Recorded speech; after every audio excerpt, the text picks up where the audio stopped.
So about a week ago, Candace Owens and Nick, the Mexican white supremacist Fuentes, got together for what I thought was just going to be some sort of kumbaya moment, right?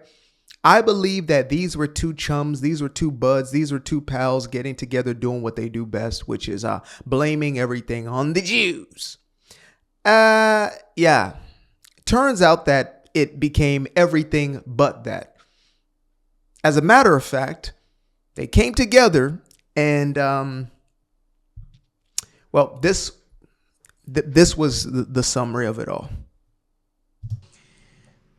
And above all else, put some respect on my name.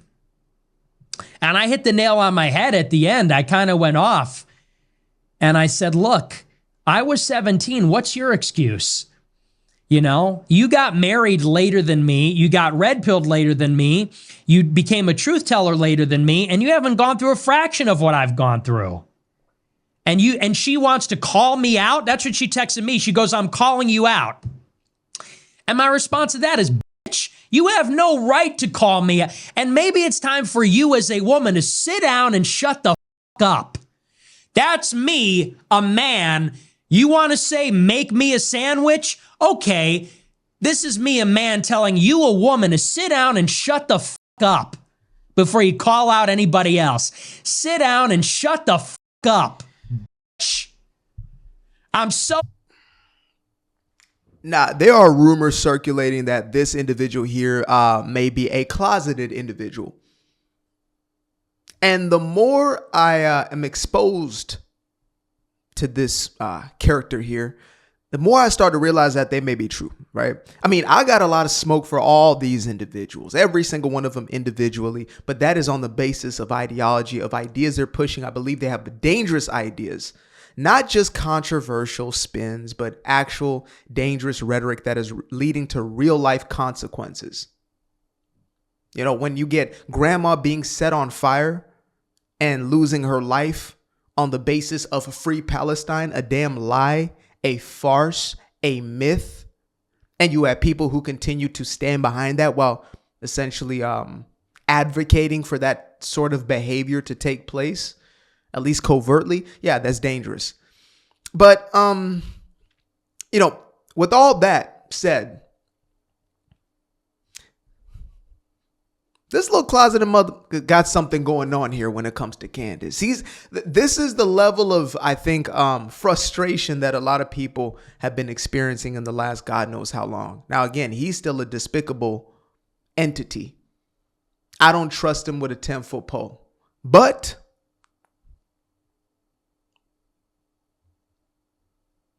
let him cook. Let him cook. Sick of it. She's got her book, Make Me a Sandwich. That's the book cover. Her book cover is her sitting cross-legged. I'm going to sit. Her book is her sitting cross-legged. Make him a sandwich. Okay. You want that, huh? All right. Well, hey, listen. Daddy's home. We don't a believe real you, man Nick. is home. I'm pulling up my sleeves. You want to call me out? Sit down and shut the fuck up. That's what a man has to say. And make me a sandwich and make it good. Turkey and provolone. Can you handle that? But I did eat last night. Turkey and provolone. That's how I feel. And honestly, that's how I feel about it. Yeah. Make him a sandwich. And then she texts me on Friday, I'm calling you out. I've had enough of you calling me out. You cannot call me out. 1, you are a woman. 2, you have not gone through a fraction of what I have gone through. You know nothing. I have been on this since 2017, since I was 18 years old. Yeah, he's been grifting his whole damn adult life. Candace, you are new to this and you are not true to this. He's been the rage bait. He's been the troll. Don't you get this? Now, I think she thought that he was going to bow down to her, right? Because this the genuine narcissist, not just throwing this world around. I know it's been, overused time and time again, but the genuine narcissist, the likes of the Candace Owens, are flabbergasted when somebody either does not like them or does not buy into the image that they're trying to present. You know, what he was first mentioning here, which I saw in their back and forth, was she was basically trying to call him out saying, you know, why aren't you married? Why aren't you this? Why aren't you that? And truth be told, I mean, you know, he's like a 23, whatever year old dude or whatever it is, probably, again, deep in that closet. So that might explain some. But I would also say, Candace, you've had 4 kids back to back, right? But you spend more time as a woman who pushes this idea of traditional values, being there for your husband and your kids. And I don't know if you've seen them babies for about a week. I can't tell. Out here. Spend about a week or two, get Ian Carroll on your show, then all of a sudden, out here. And I get doing what you're passionate about. I absolutely understand that, but the contradictions are you know, they're astounding. So we're going to let this dude continue to You want to call me out?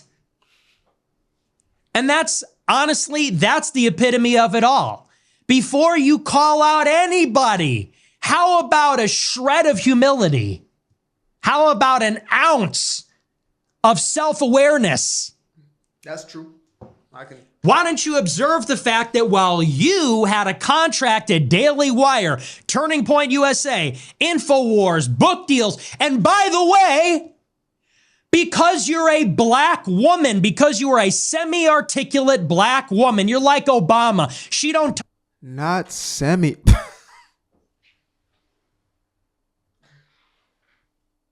Oh boy, this is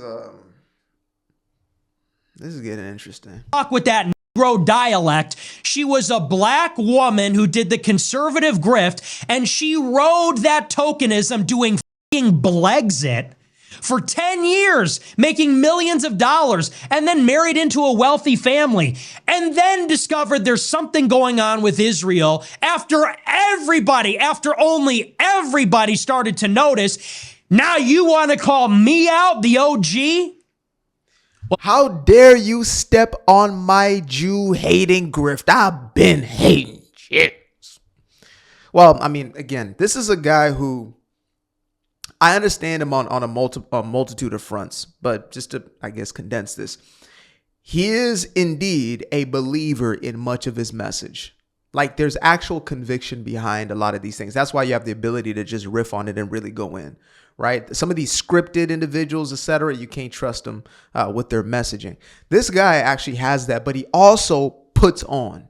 He adds a little, not just salt and pepper, full-blown seasoning on that mug for his audience sake. He has been developing, curating, and Candace is probably tapping into his own audience. She's usurping his audience. I was explaining this to my girl the other day, and I said, it's interesting, like this Ian Carroll character came out of nowhere, and then all of a sudden, Candace attaches herself in true narcissistic form, is to attach yourself, to that entity, to use it as your narcissistic supply. So she was probably already going down as far as her traction and, people resonating with her. What does she actually stand on, etc. You can only keep something up for so long until you show your actual colors, your true colors. Right? People are seeing, wait a minute, why is she still entertaining Kanye West? Why is she not said anything in opposition to this guy who literally holds the exact opposite values that she claims to value? I mean, this is a corn-minded, sexual deviant by his own accord, and yet she's never said anything about that, but then she'll criticize the idea of that on the other side. We don't believe you anymore. Your husband has not, broken up his friendship with the likes of an Andrew Tate. As a matter of fact, you guys are still in unison. He's probably at the house right now babysitting, allegedly. You've got Russell Brand at the house, allegedly introduce you to your husband. These are the types of things that people start to question. It's like, who are you? What is your integrity? What are you actually about? I hear what you're saying, but now we're seeing what you're doing and how you're moving. What's that about? If most people watch my life, you'd probably be bored to death, to be honest with you. I am a mostly boring person. I am mostly in solitude unless I'm with wifey or something of that nature. I'm a very low-key guy. That's just what I'm into, and I enjoy that pace. I done been the dude in the streets running around with the foolishness on the dope selling it. I done been there, been in places where I was trying to be a somebody and trying to be seen. And now I've settled into this place where I'm content with my purpose, with my mission, and building my family. That's beautiful to me. That's life well lived. Right? So, again, I start to see these people, how they move, what they do. Nick seems to have been pretty consistent from the very beginning.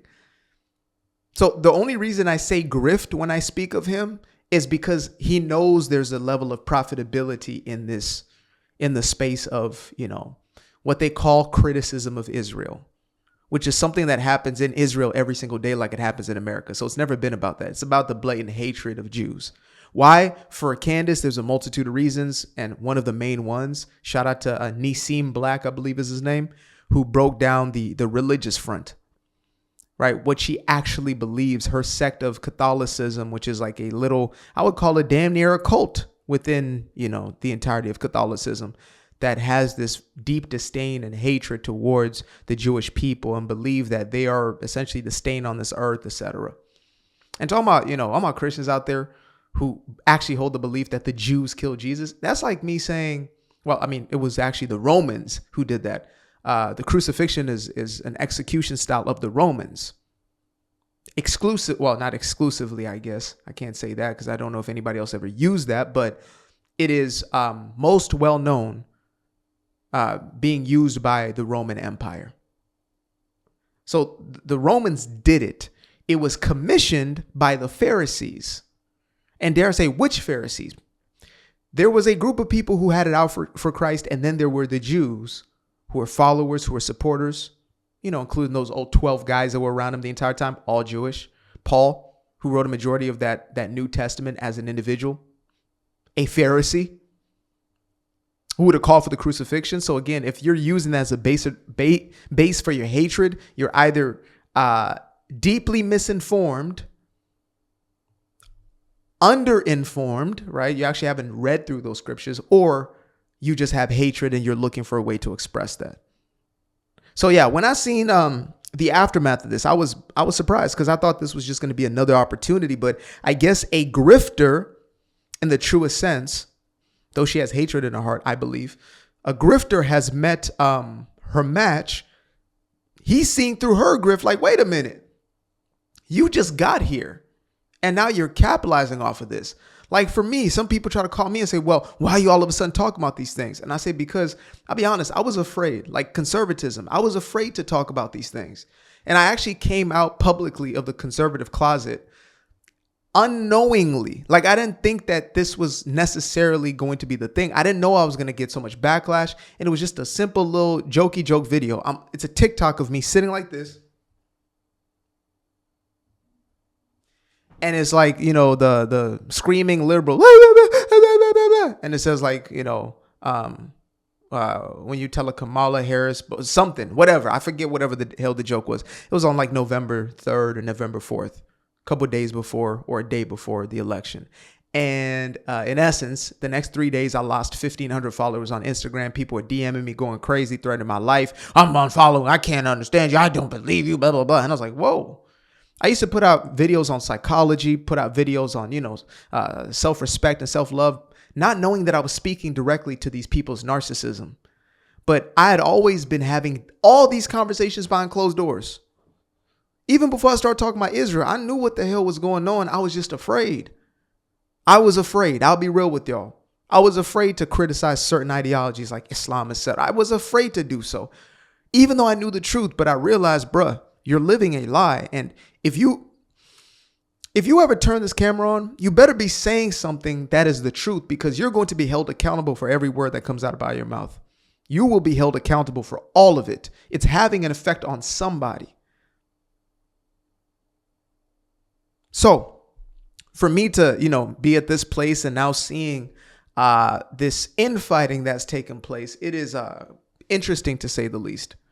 And though I would not have chosen many of, the words, and I know he's lives in the world of insulting directly, and I can go there, I can be petty, I can be whatever. I'm human as anybody, but I've been doing my best as of late to actually get down to what is this actually about, as opposed to just insulting. I can criticize your character. I don't have to call you an idiot and a B and a this, and I don't have to go there. I can just say that you have a compromised character. Look at the way you move. Look at the people that you endorse. Look at the people that you sit with and break bread with. Look at, the last, interview that you did was with the guy who is again under these allegations of doing, what to these women. A guy who went from, this Hollywood sort of player, pickup artist guy to then becoming the spiritual. Then all of a sudden he's, wearing the cross and he's a Christian. And again, I'm not saying that that's not possible. I'm just saying, where is it coming from? What's the level of authenticity there? Is it real? That's the question most of us just have. Is it real? And I think we need to question this new media as much as anything else. I was explaining to my girl, like, man, it almost is heartbreaking for me when I realize that you think everybody else is doing this like the way that you're doing it. Like they're out here actually looking for the truth, or they're out here, trying to tell the truth. You think that that's what it's about for most of these so-called influencers. You think they're on the same mission that you're on. And I'm self-deceiving. I'm deceiving myself when it comes to that. I'm lying to myself to be like, there aren't malicious characters and actors. There aren't people who care more about audience capture. They care more about whatever is trendy or whatever is going to get them the most amount of subscribers, or the most amount of, monetary value, or whatever it is. And so they'll move and shift and sway with that wave, whatever's popular. And I don't look to just do what is unpopular. If what is right is popular, I will speak on that with the common narrative. And sometimes, most of the time, it's not popular. Most of the times you're criticized for it and you get backlash and you get accused of things, but it's like, so be it. I'd rather be that than this, where even a grifter can see your grift. Again, Nick, I believe, believes a lot of what Nick is saying, but Nick also understands a game that is being played, an audience. And I think there's a level of how dare you step into my lane, bring my audience, and then criticize me, who is, like he said, the king of this, the king of the groips. That's like saying the king of the damn fools. That's crazy to me. If you're a groiper in my comment section right now, go off. Go ahead. Make my day. Appreciate you guys for tuning in. Now, if you'd like to stay around, make sure to click that little subscribe button down there, or you can show some love by going to the description below and clicking on the button titled Buy Me a Coffee. Leave a little something there, or click on the Cash App. Leave a little something here. Till the next time, peace. Aquarius. Where? I've been up for hours, I've been up for days, staring at the ceiling, I've been counting strays, I've been in my feelings, I've been out of mind, I've been getting visions of the other kind, I've been up for weeks, I'm in the count of blessings over count of sheep. I can never be the type to limit when it comes to me. I used to be the pleaser for the people.